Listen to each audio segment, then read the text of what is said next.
तुम्हा सर्वांचं माझ्या यूट्यूब चॅनलमध्ये पुन्हा एकदा स्वागत आहे. तर आजच्या व्हिडिओमध्ये 10वी गणित भाग 1 याच्यामध्ये जे प्रकरण क्रमांक 1 आहे 2 चलातील रेषीय समीकरणे.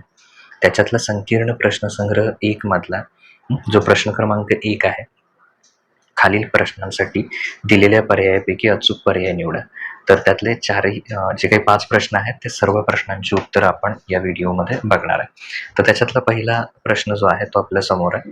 तर पहिला प्रश्न काय आहे, 4x + 5y = 19 चा आलेख काढण्यासाठी जर x बरोबर 1 असेल तर y ची किंमत किती ते शोधायचं. आता इथे दिलेलं समीकरण काय आहे, 4x + 5y = 19. तर हे दिलेलं समीकरण आहे. याचा आलेख काढण्यासाठी x ची किंमत 1 आहे. तर x बरोबर किती ठेवायचं, 1. समजा x बरोबर 1, तर 4 जिथे x आहे त्या x च्या ठिकाणी आपण किंमत किती ठेवणार, 1 अधिक 5y = 19. म्हणजे काय केलं, फक्त आपण x च्या ठिकाणी किंमत किती ठेवली, जिथे x आहे तिथे 1.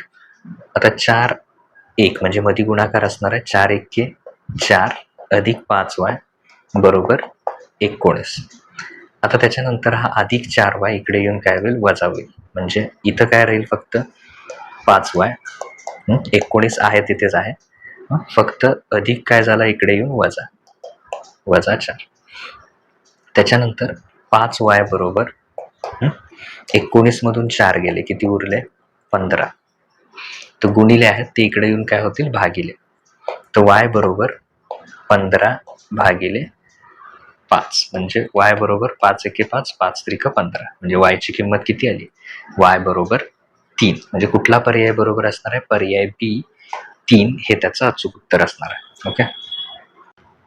आता योग्य पर्याय निवडा मधला दुसरा प्रश्न, x व y ही चले असलेल्या एक सामायिक समीकरणासाठी जर dx = 49, dy = -63, d = 7 तर x ची किंमत किती असेल. तर याच्यासाठी आपण काय करणार, तर क्रेमर पद्धतीनुसार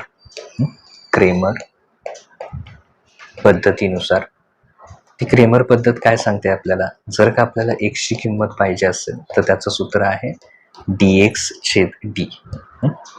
तर x आहे dx आहे 49, तर त्याची किंमत ठेवली 49. d ची किंमत आहे 7, तर त्याची किंमत ठेवली 7.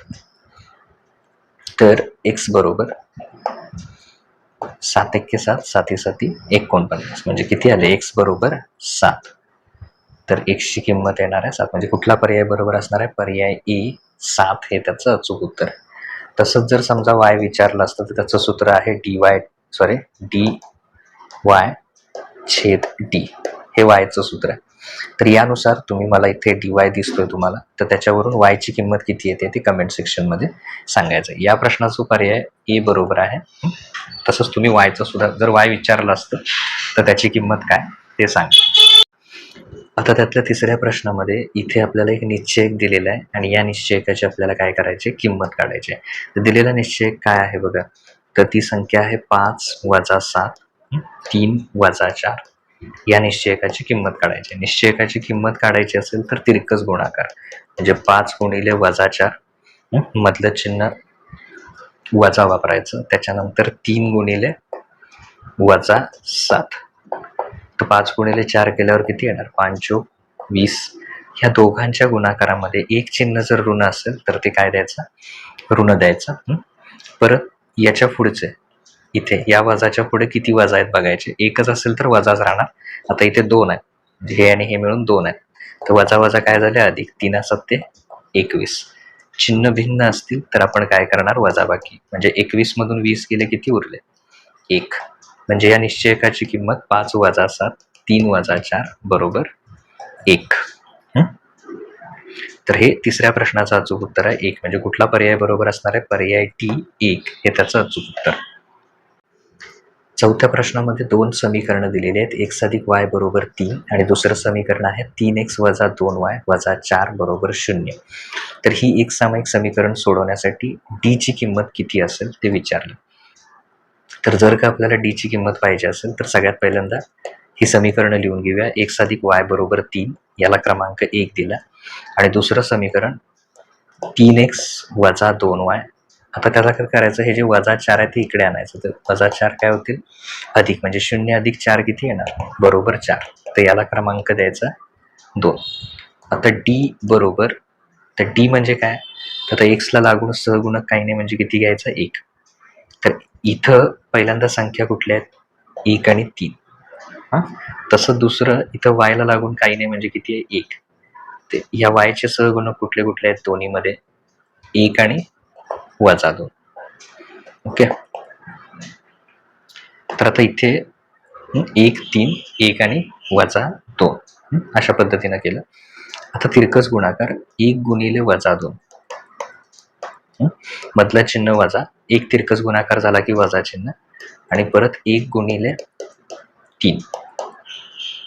तर इथे 2 गुणिले 1 म्हणजे 2च येणार, आणि गुणाकारात एकच वजा चिन्ह असेल तर वजा, परत इथं पण एकच वजा आहे, 3 1 3. चिन्ह समान म्हणजे बेरीज करायची, 3 आणि 2 येणार 5, आणि ह्यात मोठ्या संख्येचं चिन्ह काय, वजा, किंवा दोघांचं चिन्ह वजा.